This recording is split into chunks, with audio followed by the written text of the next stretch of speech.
piston niya, no? Yung may piston, yung mga piston na. So, sa engine-driven pump, ito yung swash plate. So, ano wala dito siya? Ito. Okay? So, totally, ito lang talaga siya. Ito yung side lang na ito.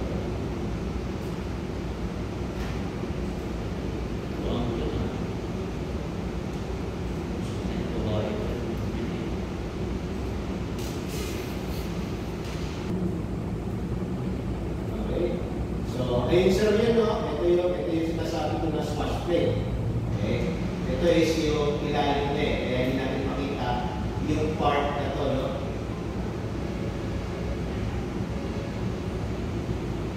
Itong last ibabaw. So, ito yung ilalim, ito yung pinakita natin sa picture. Then, ito ngayon yung roto. Okay? So, makikita niyo sa numero. Ito. So, slip, ayan yung pinapalitan, ayan yung na-word yan. So, kasi yung piston niya nandito sa loob, no? So, umakas kasi yan yung lumalaki. Pero in 5 years time, okay, within the limit pa rin yan, no? Very rare na nagiging masyadong malaki yung natin, yung clearance. So, yan yung pinapalitan ni Mandian, o yung manufacturer nitong pump na to. Piston na sa loob.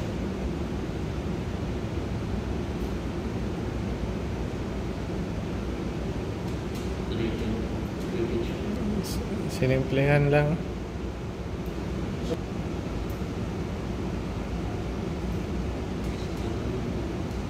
So, ito yung difference, no? Yung pag-move na swash plate. Kasi ang pag-move na swash plate, ito, saka ito, no? Pero dito, meron tayo Sa right side, pramo. na separate. So, may valve plate din tayo. Ayun, sir. Valve plate tayo.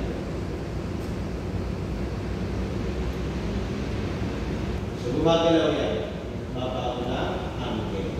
Okay. So, ito nagbabago na angle. Okay. So, dito siya, no? Ang angle nito is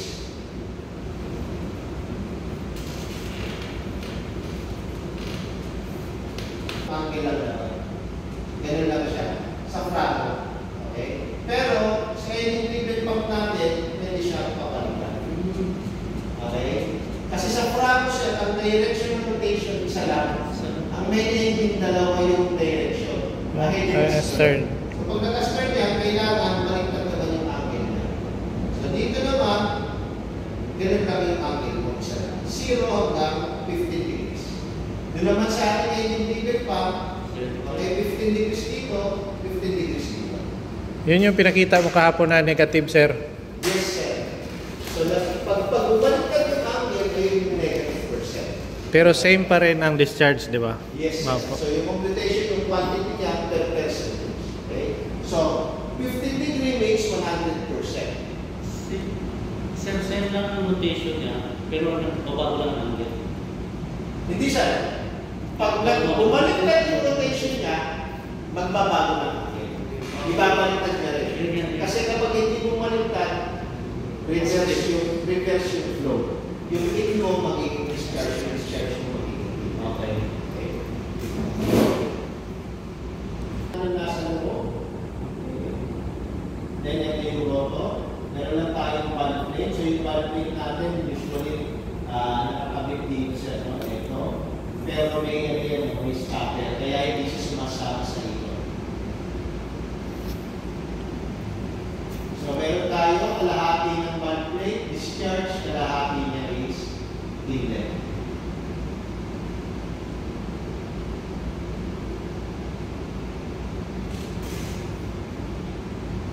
Okay, so, dito, ano lang, no? Pakakatulad ng Yan yung swash plate.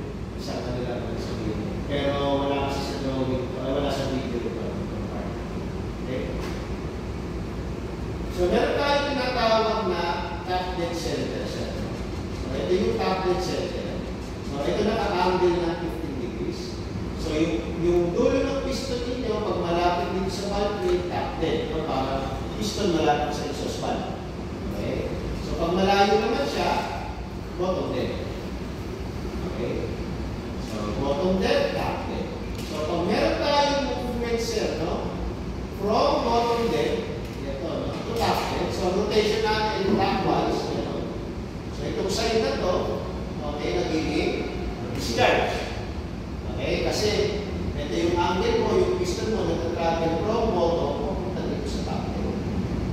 doon sa kabila, kalahati ng ikot natin, sir, ano mangyayari? Pasaksyon naman. Kasi paangat naman yung piston natin. Okay? So, kaya nagkakaroon natin. So, ito naman magiging inlet naman after the half-turn. Okay? So, dire-diretso yung nangyayari yan, sir, doon sa lahat ng piston natin.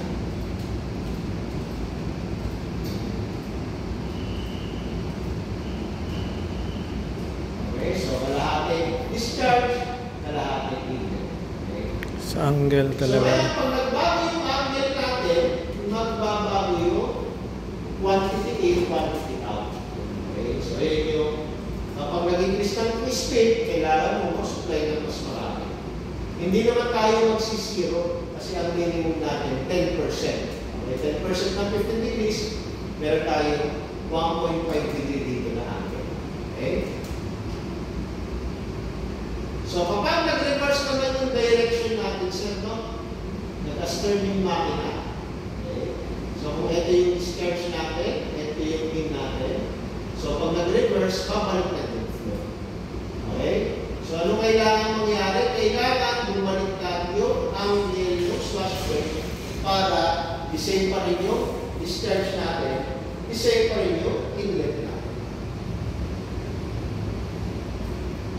Okay, so isa no, bumaliktad yung angle ng ating. Same pa rin. Okay? Any question, sir? Okay. Dito sa? Proportional valve na control ang source plate. Okay, dyan sa may piston natin, sir, no? Proportional valve. Sino nagko-control ng proportional valve, sir? Ha? ACU.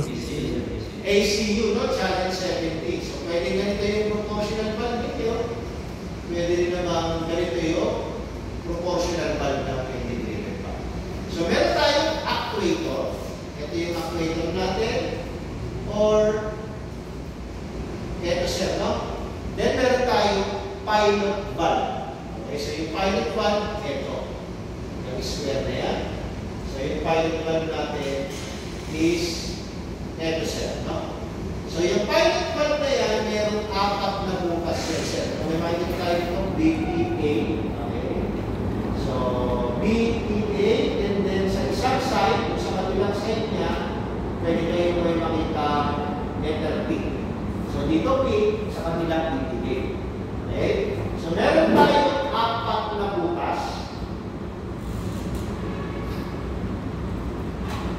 Ito yung sir, no? 4 na bukas. So, ito yung P, ito yung B, ito yung T, ito yung A. Okay? So, itong square na to, okay? So, ito yung sir, no? Yan, pilot valve na yan. So, ibig sabihin, ito naman yung electric actuator natin na ginagamitan na 4 to 20 milliamps. Okay? So, ACU channel 70. 70. Okay? So, 4 to 20 milliampere. Okay? Yung pin natin ay pressure. Okay? Yung ating T ay drain. Then, drain. Okay. So, 4 lang na bukas. Ito yung T. Yung T naman natin sir, no? Ano yan, no? Common. Common drain. Okay, so ito yung dalawang bukas natin. And then A side, and then B side tayo. Okay? So, meron tayo itong pilot valve na merong dalawang piston at meron tayo dito spring. Okay?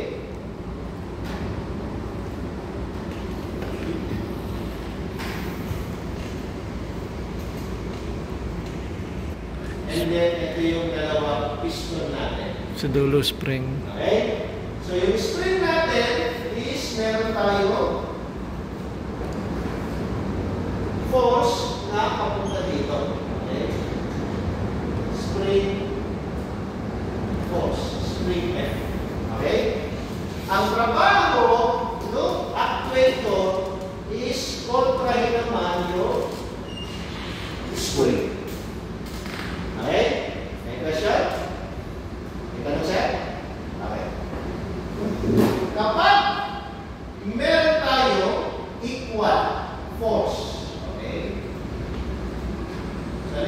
sabi natin equal force. Kapag meron tayong equal forces, Naka-neutral. ibig sabihin, approximately, yung Clayton value natin para parehas lang ng pwersa ng spring is around 12 milliamp. Okay, so nagbabago naman yan, no? Equal yan sa spring force. Okay? Kapag naman tayo meron greater than 12 milliampere, so ibig sabihin, mas malakas siya dito sa spring. So ano mangyayari siya? Ano magiging movement dito? Ha? Tutulak dito kaliwa. Okay? Kapag naman tayo ay may less than 12 milliampere, so ano mangyayari sa piston? Tutulak naman papunta dito sa kanan natin. Okay? So ganyan naman siya. Okay? Ito naman yung A and B side natin. So yung A and B side naman natin is para sa A and B side ng actuating piston natin. Okay, so ano yung actuating piston na yan? So, ito siya. So, ibig sabihin, meron tayo dito in or out ng langis. In or out ng langis. Para magkaroon ito na left and right movement. So, dito na nakapit yung ating swap straight. So, ano mangyayari sa'yo pag nag-left and right yan? Okay? Pag nag-left and right yan, sir, no? Ito yung swash point mo. So, ganyan yung mangyayari. Okay? So, magbabago lang ang angle. At magre-reverse din ang angle natin. Okay, sir? Any question? Sir, may tanong lang ako. Example, yung, di ba, pareho sila ng force. Example, parang naka-neutral na siya ang piston sa 12. Halimbawa, nakasignal ka na ng 12, sir. Tapos mayroon pa ring angle yung konti yung driven pump. Meron ba siyang certain na pang-calibrate nung piston na para siyang parang piba or Hindi kasi siya magiging specific na 12. Kapag sinabi ng computer na gusto niya na eto ay mapunta sa gitna. Okay? Ano bang mangyayari, sir, kapag eto ay nasa gitna? Pag nasa gitna yan, sir, ang ibig sabihin, sir, totally zero? okay? Walang pressure na makapasok, wala rin pressure na makalabas. So, ibig sabihin, anong mangyayari dito, sir? Na kapag ito ay equal sa speed, so let's say, sabihin na lang natin na approximately equal. Okay? Etong piston ninyo, anong magiging movement?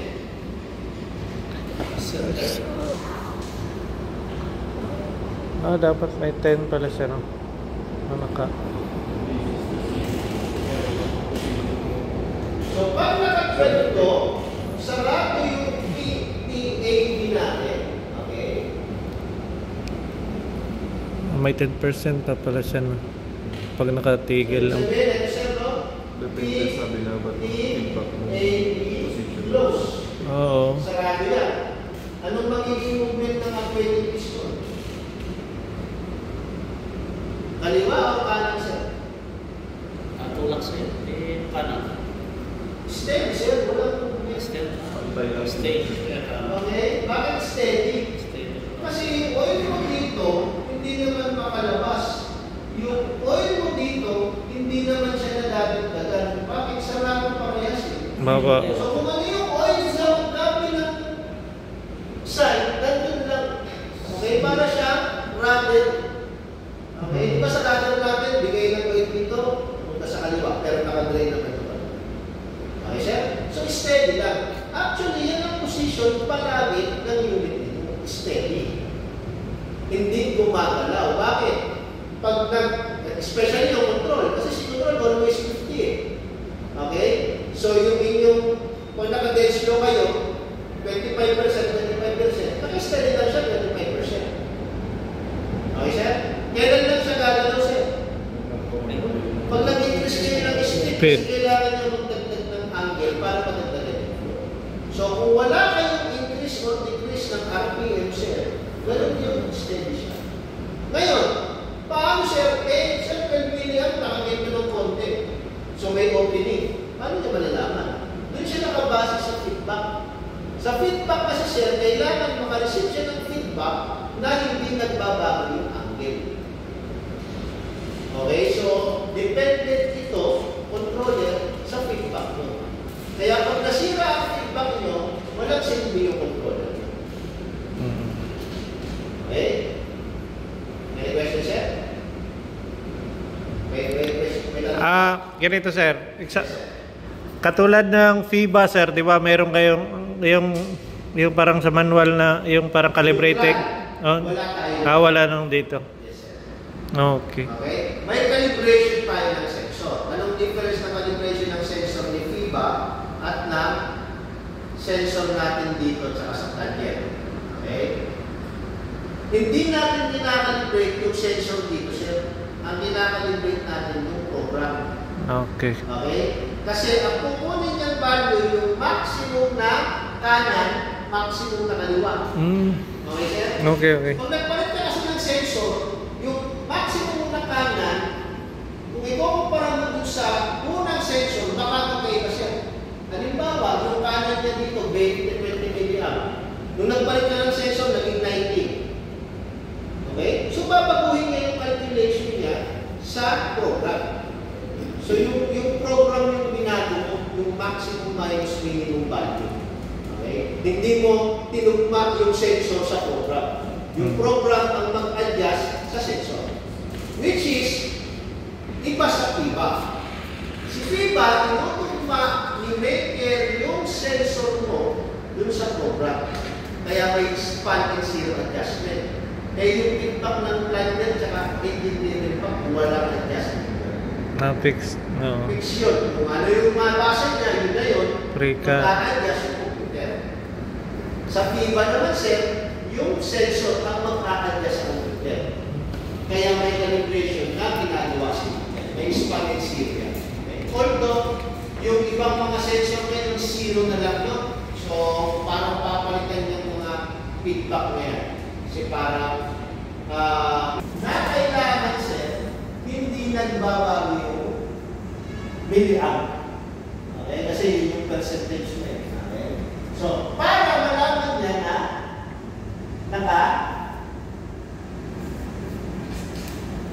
equal yung milliamp mo dun sa string. So, ito yung theoretical lang. Okay? Kumbaga, ito yung basis natin. Okay?